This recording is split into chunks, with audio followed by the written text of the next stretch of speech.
I'm David Richards, owner and manager here at Croydon Cycleworks. Today I want to talk to you about what I think is the most exciting bike that I've ever ridden, and that is the Cervélo R5. This particular one is the 2026 model, and it just takes it another level further. The Cervélo R5 redefines what it's like to ride in the high mountain. It's much lighter. With the R5, it's not all about the climbing, it's also about the descending. And this is one of the most exhilarating descents I have ever been able to ride. Let's delve into the R5 now. I'm not going to talk about all the different models and so forth. I'm just going to talk about the R5 as a system. It is a fantastic bike that has just been redefined and redeveloped by the team at Cervélo. Its natural habitat, the high mountains. Taking weight out of it makes it an easier, lower resistance, if you will, to climbing, obviously, which makes climbing faster, and we all want to be able to climb faster. The great man Marco Pantani once said, "We all hurt on climbs, just he can do it quicker." Well, now you can do it quicker too. But it's not all about that climbing, it's the descending. Balance in the descent of this bike is just outstanding. As I say, I've never descended on a better bike. Cervélo, with this R5, working with the teams there at Visma, Lease and the incarnations of that team beforehand, set about trying to reduce the weight of this bike so that when you add things like pedals and cages, computers and the like to it, telemetry, that's all required for professional racing, that it comes in right on that UCI minimum weight limit of 6.8. So the goal for these guys was to take out 250 grams originally. And a lot of that they've taken out of frame and fork. What they actually managed to achieve was just outstanding. They absolutely nailed it, smashed it out of the park. They effectively took out greater than 700 grams out of this bike as a system. It's going to be changes in the frame, changes in the fork, changes in the cockpit. Every component down to the bolts has been considered on this bike. Changes in the way that they do the seat clamp, all reduced weight. The move from originally having butyl tubes in these to TPU tubes, all reduces weight. So what does that mean? So that means that the top of the tree R5s, the Red Axis and Dura-Ace, well, they come in under 6 kilos at 5.97 kilos for a size 56. So that's a size 56. A lot of other brands do it like for a 51 or 54. That's where they publish their results. This is for a size 56. And for all models, in all sizes, they come out of the box at less than that UCI 6.8. Now you might say, well, I can't race it, Dave. It's under UCI limit. Well, how many UCI events are most punters turning up to? Probably none. If you want to go out and race on this, that's fine. If you want to go and tackle the Dandenongs on this, it's perfect. If you want to come with me to Italy on one of our tours, it's even better.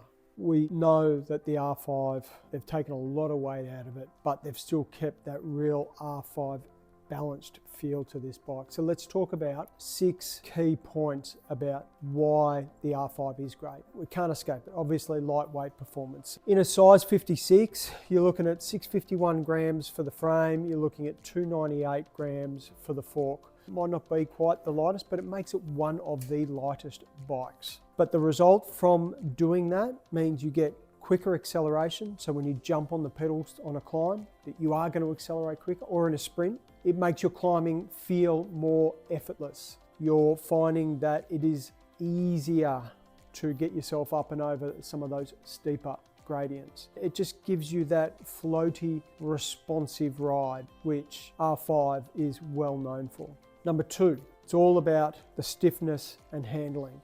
It's all well and good to make a light bike, but if it's not stiff, then a lot of that power that you put through the frame is going to get lost. So what Cervélo have done is they've optimized that bottom bracket and that head tube region to maximize the torsional stiffness. So the bike is not twisting underneath you. It is essentially passing that energy transfer through the drivetrain to the wheels, to the road, and you forward. Simple as that. That result is when you attack or when you dive into a descent, the bike responds or accelerates immediately. It's an incredible feeling when you actually ride this bike and you attack, propels you forward on a climb. That's not easily done with other bikes. The balance on this bike is nothing short of outstanding, and I can't emphasize that enough. So the third one is the refined geometry. I've done another video on S5. In that we stated that S5 and R5 now share exactly the same geometry for all those same sizes. The reason for that is when the pro athletes at Visma Lease a bike, both men and women, want to jump between an S5 and an R5, that their setups are exactly the same. So that's why they've done that. What that means for R5 is you get a slightly longer wheelbase, a little bit more like the S5.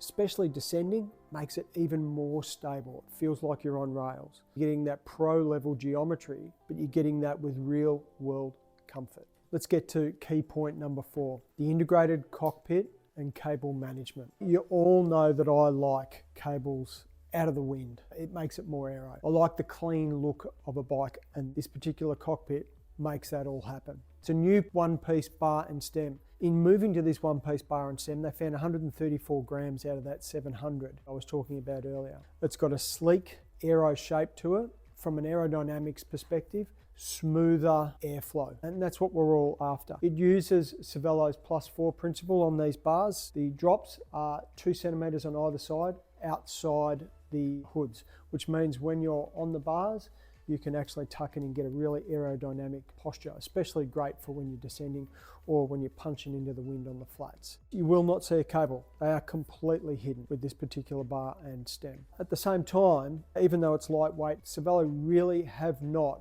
forgotten, at the end of the day, its aero matters. Everything about this design was thinking about the rider in an aero position. Number 5, tyre clearance. The stock wheels that come with this bike are the Reserve 34-37s. They're their lightweight climbing wheel. To reach that lower weight, it will come with 26mm tyres. I've said greater tyre clearance and comfort. If you want to go to that more comfortable ride, you go to a wider tyre, and this will accommodate up to 34mm tyres. If you're after that little bit more plush ride from a descending perspective, one that feels more planted, you're going to go to a wider tyre than the 26mm that come out of the box for this bike. But additionally, from a comfort perspective, the way they've done the carbon layup in these seat stays, which they look pretty fine, they're still super stiff, but compliant in the right way. And when it counts, a very, very comfortable ride.